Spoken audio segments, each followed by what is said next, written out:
Hello and welcome. Today we're going to be talking about my 5 most expensive retro gaming items that I own. This list will not include any modern stuff, so that means nothing PlayStation, not my PS4, not my Switch, not my PC. Stuff that you would automatically assume is worth a ton of money because it's new. That stuff will actually go down in value in the near future before it goes back up in value like some of this stuff does. Couple honorable mentions, nothing crazy. I've got a ton of video games that are worth between $50 to $100. PS1 games, you know, Parasite Eve, Xenogears, Lunar, Sunset Riders for Super Nintendo, Super Metroid, Link to the Past. Boxed isn't even worth $100 sometimes. So stuff like that. You know, I've got Majora's Mask, Gold Edition, worth $50.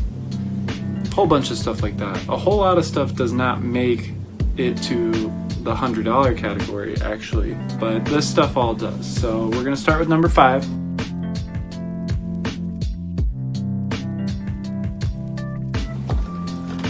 And that would be my 2 colored Nintendo 64s.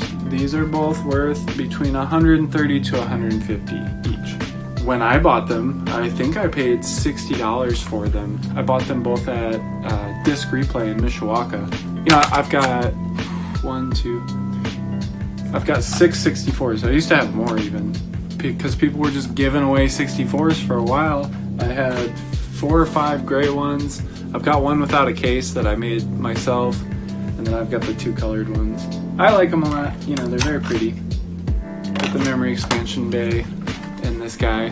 And then I do have the top for it. And then this one's got the less memory with the top on it.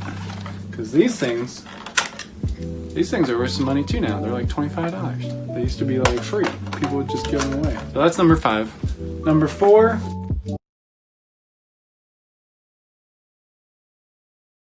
The most modern of it, but still not current gen, is the Zelda 3DS Link's Awakening. It's worth about $360 with box, but open. Good condition. I only played it for one game. I actually bought it because I wanted to play A Link Between Worlds, but I didn't own a 3DS. So I was like, I need the 3DS, might as well get the Zelda one. It's gone up in value by about $160 since it came out, which most Nintendo stuff does. And even though this is just last gen, it's still going up in value quite a bit already. So I'm sure eventually that'll be worth even more. Number 3, Chrono Trigger for the Super Nintendo boxed. It goes for between $360 to $500. I've seen it, you know, depending on the quality, it goes way up there. Mine's a little beat up. It'd go for about $360 in this condition. Great game. People love it. People have been wanting to get more and more boxed Super Nintendo games over the years, and they just don't have them. You know, because people used to throw away all the packaging back in the day when it was cartridge-based games, because they just thought it was, you know, the stuff that it came in, so they didn't keep that. And I'm not one for collecting boxed games because I'm not made of money. I bought this when it was just $129, not even that long ago, so it's just gone up and up in price. It's hot in here because I'm keeping that AC off, keeping the fan off just so I can make this video. Got my lovely YouTube channel going on in the back when I played Final Fantasy VII. I am replaying that.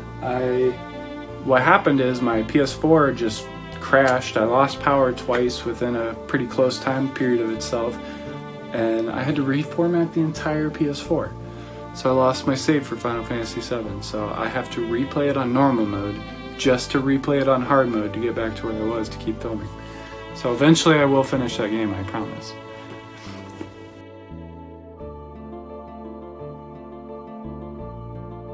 Number 2 is actually my Platinum DVD box set for Evangelion. I threw this one in here. I know it's not a video game, but it's related in my opinion. I think anime, manga, video games all go hand in hand. I don't know why this is so expensive. it's the DVD. So it still has like the platinum version. They fixed like the shaky quality of the old animation was just like, it was like watching a seizure happen, which I used to watch and I never noticed it until they were like, we fixed that. Mine's special. It's signed by the voice of, if you can see that, signed by the voice of Asuka. She was older than I thought she would be. She was in her 40s when I got this signed, which was 15 years ago, 10 years ago. So I'd love to get the voice of Rey on the other side to sign it, but I haven't been going to as many anime conventions, and I don't know if the voice of Rey, I haven't looked it up, so I don't know if she goes anywhere. Okay, we're gonna end this because I'm sweating. Number one.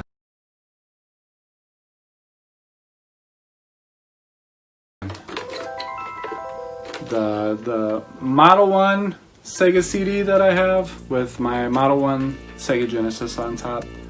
This thing, I use this actually more than I probably use most other retro systems because my buddy Ben keeps buying me great games for it. He bought me Snatcher, which is a reproduction, not an original, or that would be in this video, because just that game alone, this system's worth about $450. But just that game alone's about $450 for the real game as well. So he got me a reproduction, which I've been playing, and then he also got me Lunar. I have the other Lunar as well, so I have both Lunars. I've got quite a few Sega CD games, and I'd love to actually get more into Sega CD because it's a pretty cool system. Honestly, I really like it. So yeah, that's my list for most expensive things that I own that are of not current gen. Obviously the most expensive thing I own is my PC. Just like last video, the PC trumps a lot of stuff because I put a bunch of money into it, and I'm actually about to buy some new RAM for it because it only has 16 gigs of RAM. That's the least powerful thing about it, so I'm gonna up that to just double it because it's got 2 extra slots. And that's my video for today. Thank you for watching. Like, subscribe. I will be posting more gaming stuff. Super Ubi Island! Super Ubi Island. And I don't know what I'm playing next. I've been playing a couple things. I've been playing Chrono Trigger. I am about 20 hours into that. I've been filming that as well, so I might edit that into some videos, but we'll see. Alright, thank you.